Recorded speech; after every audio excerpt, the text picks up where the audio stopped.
வணக்கம்.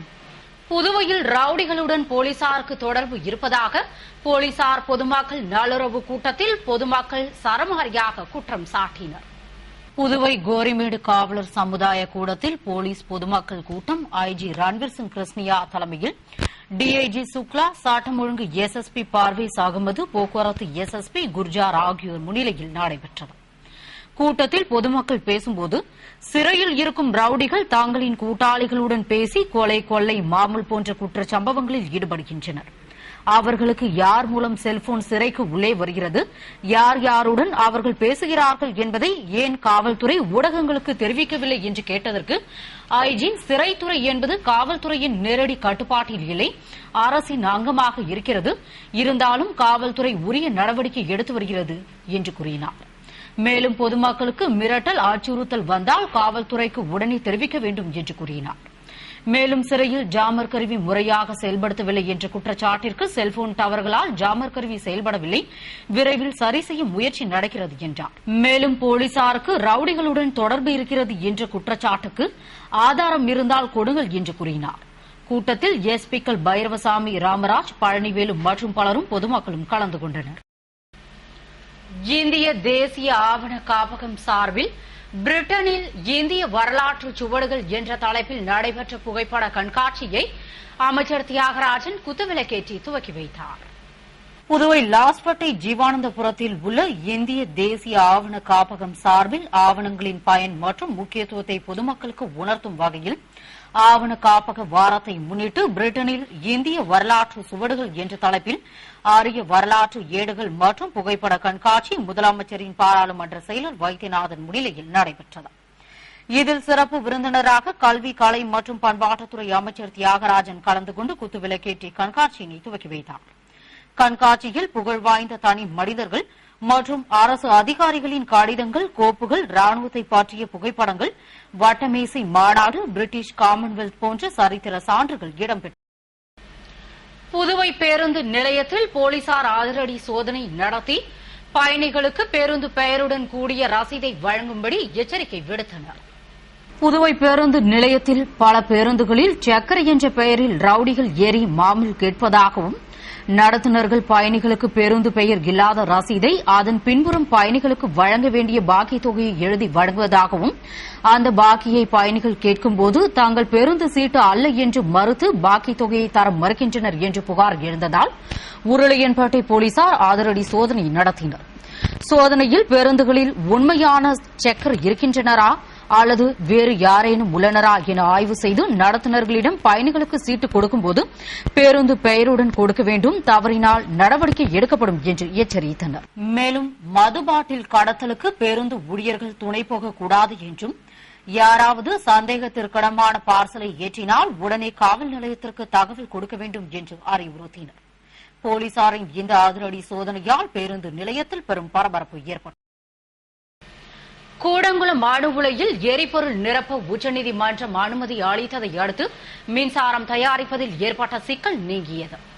கூடங்குளம் அணுமின் நிலையத்தின் முதல் அணு உலையில் கடந்த 10ஆம் தேதி எரிபொருள் நிரப்பும் பணி துவங்கியிருந்த நிலையில் அதனை எதிர்த்து அணு உலை எதிர்ப்பு போராட்டக் குழுவினர் போராட்டத்தில் ஈடுபட்டதாலும் எரிபொருள் நிரப்புவதற்கு தடை விதிக்குமாறு உயர்நீதிமன்ற உத்தரவை எதிர்த்து உச்சநீதிமன்றத்தில் மனு தாக்கல் செய்தனர்.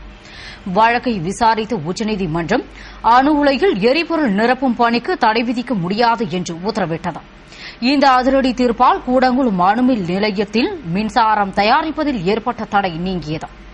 எனவே விரைவில் அணு உலைகளில் யுரேனியம் நிரப்பப்படும் பணி துவங்கப்படும் என்று எதிர்பார்க்கப்படுகிறது. இந்நிலையில் பாதுகாப்பு அம்சங்கள் குறித்து போராட்டக்காரர்களிடம் விலக்க இந்திய அணுசக்தி ஒழுங்குமுறை வாரியம் முடிவு செய்துள்ளது. பள்ளி வளாகத்தில் மாணவன் தாக்கப்பட்டதை கண்டித்து இந்திராநகர் அரசு மேல்நிலைப்பள்ளி மாணவர்கள் பேரணியாக புறப்பட்டு சென்று ஐஜியிடம் மனு கொடுக்க சென்றதால் பெரும் பரபரப்பு ஏற்பட்டது. புதுவை இந்திராநகர் அரசு மேல்நிலைப் பள்ளியில் மாணவர்களுக்குள் ஏற்பட்ட தகராறில் வெளியாட்கள் +2 மாணவனை தாக்கியதால் பாதுகாப்பு கோரி மாணவர்கள் தொடர்ந்து 2வது நாளாக வகுப்பை புறக்கணித்து போராட்டம் நடத்தினர். மேலும் ஊர்வலமாக புறப்பட்டு கோரிமேட்டில் போலீஸ் பொதுமக்கள் கூட்டத்தில் பங்கேற்க வந்த ஐஜி ரன்வீர் சிங்கை சந்தித்து மனு கொடுக்க சென்றனர். அவர்களை கோரிமேடு போலீசார் தடுத்து நிறுத்தி மாணவனை தாக்கியவர்களை கைது செய்து விட்டதாகவும் இனிமேல் எந்த பிரச்சனையும் ஏற்படாது, மேலும் கூட்டம் முடிந்ததும் ஐஜி தங்களை சந்திப்பார் என்று உறுதியளித்ததால் மாணவர்கள் போராட்டத்தை கைவிட்டு கலைந்து சென்றனர். இந்த ஸ்கூல்ல வெளி பசங்க உள் பசங்க வந்து அடிக்கிறாங்க. ஸ்கூல் படிக்காத பசங்க தான் அவங்க எல்லாம். வெளி பசங்க உள்ள வர்றது எங்களுக்கு பிடிக்கல.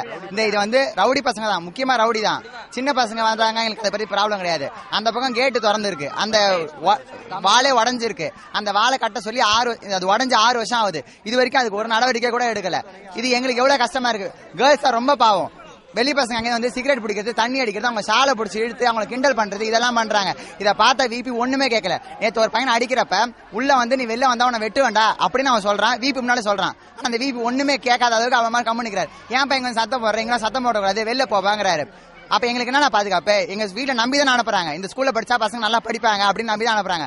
6 வருஷம் 10 வருஷம் இந்த ஸ்கூல்ல இடம் கிடைக்கலாம் எவ்வளவு பேர் கஷ்டப்பட்டாங்க. ஆனா இப்ப இந்த ஸ்கூல் சேர்க்கறதுக்கு வைப்படுறாங்க. அதுக்கு என்ன காரணம்? இந்த பள்ளி நிர்வாகம் சரியில்லை. பள்ளி நிர்வாகத்துக்கு மேல கம்ப்ளைண்ட் நிறைய இருக்கு. இதை பத்தி நீங்க வந்து உடனே கேர் எடுக்கணும். இல்லைன்னா நாங்க கண்டிப்பா திங்கள் எக்ஸாம் எழுத மாட்டோம். நாங்க போராட்டம் நடத்திக்கிட்டே இருப்போம். கடைசி வரைக்கும் போராட்டம் தொடரும். புதுவை வில்லியனூர் தில்லை நகரில் குடிநீர் சுத்திகரிப்பு நிலையத்தை மக்களின் பயன்பாட்டிற்காக சட்டமன்ற உறுப்பினர் நமச்சிவாயம் திறந்து வைத்தார். புதுவையில் சுத்தமான குடிநீரை மக்களுக்கு வழங்க குடிநீர் சுத்திகரிப்பு நிலையம் அமைக்கப்பட்டு சுவையான மற்றும் தரமான குடிநீர் வழங்கப்படுகிறது. அதன்படி 24 லட்சம் மதிப்பீட்டில் வில்லியனூர் தில்லை நகர் நீர்த்தேக்க தொட்டி வளாகத்தில் அமைக்கப்பட்ட குடிநீர் சுத்திகரிப்பு நிலையத்தின் திறப்பு விழா நடைபெற்றது. விழாவில் முன்னாள் அமைச்சரும் தொகுதியின் சட்டமன்ற உறுப்பினருமான நமச்சிவாயம் சிறப்பு அழைப்பாளராக கலந்து கொண்டு மக்கள் பயன்பாட்டிற்காக குடிநீர் சுத்திகரிப்பு நிலையத்தை திறந்து வைத்தார். விழாவில் பொதுப்பணித்துறை பொறியாளர்கள், அதிகாரிகள், ஒரு முக்கிய பிரமுகர்கள் மற்றும் பொதுமக்கள் கலந்து கொண்டனர். இனிமேல் ஒரு வீட்டிற்கு ஆண்டு ஒன்றிற்கு 6 கேஸ் சிலிண்டர்கள் மட்டுமே மானிய விலையில் வழங்க மத்திய அரசு முடிவு செய்துள்ளது. அரசியல் விவகாரத்திற்கான கேபினெட் கமிட்டி கூட்டத்தில் மானிய விலையில் வழங்கப்பட்டு வரும் சமையல் கேஸ் சிலிண்டரின் எண்ணிக்கையை கட்டுப்படுத்த முடிவு செய்யப்பட்டது. அதன்படி ஒரு குடும்பத்திற்கு ஆண்டு ஒன்றிற்கு 6 சிலிண்டர்கள் மட்டுமே வழங்கவும், கூடுதல் சிலிண்டர் வேண்டுவோர் சிலிண்டர் ஒன்றிற்கு தலா 300 ரூபாய் வரை கூடுதலாக கொடுத்து பெற்றுக் கொள்ளவும் முடிவு செய்யப்பட்டது. மேலும் பெட்ரோல் விலை மீதான கலால் வரியை லிட்டருக்கு 5 ரூபாய் 50 காசுகள் குறைக்க ஒப்புக்கொண்டதால் இப்போதைக்கு பெட்ரோல் விலை உயர்வு கிடையாது என்று முடிவு செய்யப்பட்டது. அதுபோன்று மண்ணெண்ணெய், சமையல் கேஸ் விலை உயர்வும் தற்போது கிடையாது என்று தீர்மானிக்கப்பட்டது. கூடங்குளத்தில் துப்பாக்கி சூட்டில் பலியான மீனவருக்கு அஞ்சலி செலுத்தும் வகையில் புதுவையில் பல்வேறு சமூக இயக்கங்கள் மற்றும் அரசியல் கட்சியினர் மெழுகுவர்த்தி ஏந்தி ஆர்ப்பாட்டத்தில் ஈடுபட்டனர். புதுவை அண்ணா சிலை அருகே கூடங்குளத்தில் அணுமின் நிலைய எதிர்ப்பு போராட்டத்தில் போலீஸ் துப்பாக்கி சூட்டில் பலியான மீனவர் ஆந்தோனி ஜானுக்கு அஞ்சலி செலுத்தும் வகையில் பல்வேறு கட்சி மற்றும் சமூக இயக்கங்கள் சார்பில் மெழுகுவர்த்தி ஏந்தி ஆர்ப்பாட்டம் மக்கள் உரிமை கூட்டமைப்பு செயலாளர் சுகுமாரன் தலைமையில் நடைபெற்றது. விடுதலை சிறுத்தைகள் கட்சி அமைப்பு செயலாளர் பாவாணன், மீனவர் விடுதலை வேங்கைகள் கட்சி அமைப்பாளர் மங்கைய செல்வன், தந்தை பெரியார் திராவிட கழக துணைத் தலைவர் இளங்கோ, மனித உரிமை கவுன்சில் சக்திவேல், மக்கள் வாழ்வுரிமை இயக்கம் ஜெகநாதன் உள்ளிட்ட பல்வேறு கட்சியினர் அமைப்பினர் பங்கேற்று அஞ்சலி செலுத்தினர். புதுவை உருளையன்பேட்டை தொகுதியில் சிமெண்ட் சாலை அமைக்கும் பணியினை அரசு கொறடா நேரு பூமி பூஜையுடன் துவக்கி வைத்தார். புதுவை உருளையன்பேட்டை தொகுதிக்கு உட்பட்ட தச்சர் வீதி, சவரிப்படையாச்சி வீதி ஆகிய இடங்களில் சட்டமன்ற உறுப்பினர் மேம்பாட்டு நிதியில் இருந்து 16,17,000 மதிப்பீட்டில் சிமெண்ட் சாலை அமைக்கும் பணிக்கான பூமி பூஜை விழா நடைபெற்றது. அதில் தொகுதியின் சட்டமன்ற உறுப்பினரும் அரசு கொறடாவுமான நேரு கலந்து கொண்டு விழாவிற்கு தலைமையேற்று பூமி பூஜையுடன் பணியினை துவக்கி வைத்தார். விழாவில் பொறியாளர்கள், உருளையன்பேட்டை வார்டு முக்கிய பிரமுகர்கள், மகளிர்கள், உருளையன்பேட்டை தொகுதி என்ஆர் காங்கிரஸ் பிரமுகர்கள் மற்றும் ஊர் பொதுமக்கள் கலந்து கொண்டனர். புதுவை கிருமம்பாக்கத்தில் செம்மை நெல் சாகுபடியில் வயல்வெளி பயிற்சி பள்ளி துவங்கப்பட்டு விவசாயிகளுக்கு பயிற்சிகள் வழங்கப்பட்டன. புதுவை வேளாண் துறை தேசிய வேளாண் வளர்ச்சி திட்டத்தின் சார்பில் கிருமாம்பாக்கம் கிராமத்தில் செம்மை நெல் சாகுபடி தொழில்நுட்பத்தில் உழவர் வயல்வெளி பள்ளி துவக்க விழா கூடுதல் வேளாண் இயக்குநர் தலைமையில் நடைபெற்றது. கன்னியக்கோவில் உழவர் உதவியக வேளாண் அலுவலர் புவனேஸ்வரி வரவேற்று பேசிய விழாவில் இணை இயக்குநர் மற்றும் துணை வேளாண் இயக்குநர் ஆகியோர் செம்மை நெல் சாகுபடி தொழில்நுட்பம் பற்றி சிறப்புரையாற்றினர். தொடர்ந்து நெல் விதைப்பு இயந்திரத்தை பயன்படுத்தி விதைக்கும் முறை பற்றி விளக்கப்பட்டது. மேலும் 25 ஏக்கர் நிலம் இத்திட்டத்தின் கீழ் தேர்ந்தெடுக்கப்பட்டு அதற்கு தேவையான இடுபொருட்கள் வேளாண் துறை மூலமாக இலவசமாக வழங்கப்பட்டது.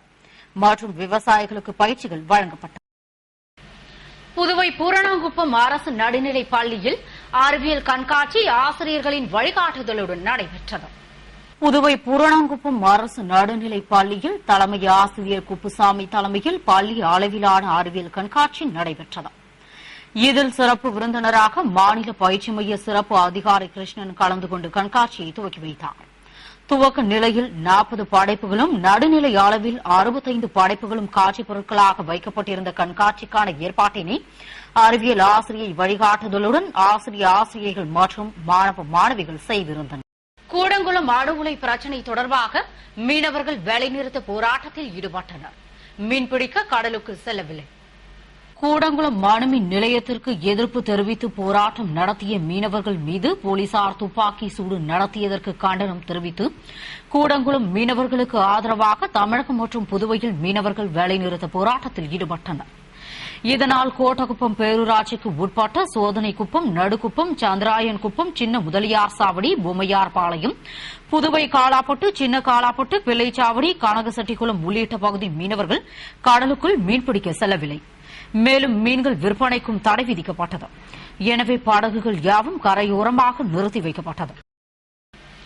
புதுவை வாதானூர் அன்னை சாரதா தேவி அரசு உயர்நிலைப் பள்ளியில் அறிவியல் கண்காட்சி நடத்தப்பட்டு சிறந்த படைப்புகளுக்கு பரிசுகள் வழங்கி பாராட்டப்பட்டது. புதுவை வாதானூர் அன்னை சாரதா தேவி அரசு உயர்நிலைப் பள்ளியில் தலைமை ஆசிரியை செல்வி தலைமையில் பெற்றோர் ஆசிரியர் சங்க தலைவர் குணசேகரன், அனைவருக்கும் கல்வியக்க துணைத் தலைவர் அன்பரசன், இணை செயலர் ராஜேந்திரன் ஆகியோர் முன்னிலையில் அறிவியல் கண்காட்சி நடைபெற்றது. இதில் துவக்க கல்வி நிலையில் 75 படைப்புகளும், உயர்நிலை கல்வி நிலையில் 150 படைப்புகளும் காட்சி பொருளாக வைக்கப்பட்டு சிறந்த படைப்புகளுக்கு பரிசுகள் வழங்கி பாராட்டப்பட்டது. விழாவிற்கான ஏற்பாடுகளை அறிவியல் ஆசிரியர்கள் தலைமையில் ஆசிரியைகள் செய்திருந்தனர். நிறைவில் ஆசிரியர் சரவணன் நன்றி கூறினார். இத்துடன் செய்திகள் நிறைவடைகின்றன. வணக்கம்.